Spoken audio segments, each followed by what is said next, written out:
une pierre incroyable. Elle est posée là. Et à chaque fois que je la vois, je me demande, mais est-ce qu'elle ne va pas folle? Et elle est toujours là. Ça fait longtemps qu'elle est là. Et elle n'est jamais tombée. C'est aussi ça la force de Dieu. Nous sommes à Mokolo. Mokolo, c'est le chef-lieu d'un département de 7 arrondissements appelé le Mayo-Tchanaga. Et nous sommes un vendredi. Nous avons décidé de nous rendre, je crois que c'est Ancien Sonnel que ça s'appelle le quartier. C'est un quartier en pleine excroissance, en plein développement. C'est un vendredi un peu triste et un peu libre. Après avoir travaillé le matin, on se décide donc de faire ce petit voyage au cœur des rochers. Hein? C'est très difficile, c'est vrai, mais c'est très beau aussi en même temps. C'est, comment je vais vous dire ça? C'est une manière pour nous de nous surpasser et surtout de chercher le moyen d'admirer au maximum la beauté de ce département que j'appelle souvent le département des extrêmes.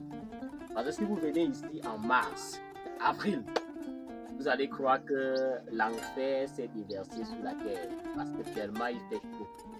Mais c'est l'un des départements, curieusement, et Mokolo surtout, c'est l'un des arrondissements les plus doux. Par son climat, une certaine période de l'année comme celle-ci est très proche du climat de Doumo. Doumo, c'est dans le nord là-bas, dans le Mayo-Uti. Et c'est très proche aussi du climat doux et froid de l'ouest Cameroun.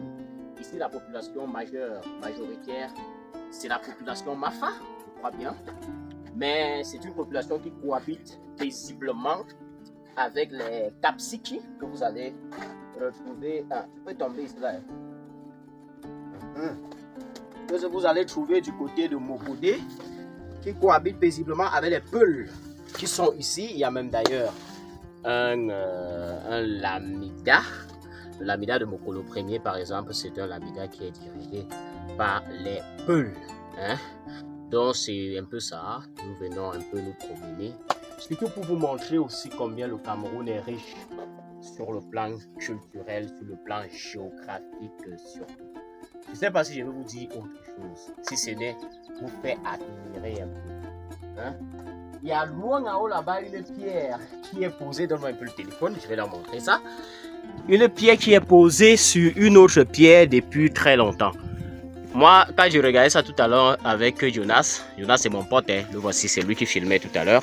Voilà, lui il est en train de marcher un peu là. C'est un gars qui est né à Lagos. Mais qui s'est établi ici. Donc il y a une pierre là-bas. Et la première fois que je suis arrivé ici, c'était en décembre 2023, je crois bien. Je me demandais déjà, mais mon frère, la pierre, c'est là, est-ce qu'elle ne va pas tomber? Elle est loin en haut là-bas, je crois que vous la voyez. Est-ce qu'un jour elle ne va pas tomber sur les gens? Mais curieusement, les gens sont même venus se construire là, regardez. Et la pierre là, elle est toujours là-bas. En fait, quand on va arriver en bas, je vais mieux vous montrer ça. C'est une pierre qui est posée là. C'est la force de Dieu, c'est le miracle de Dieu.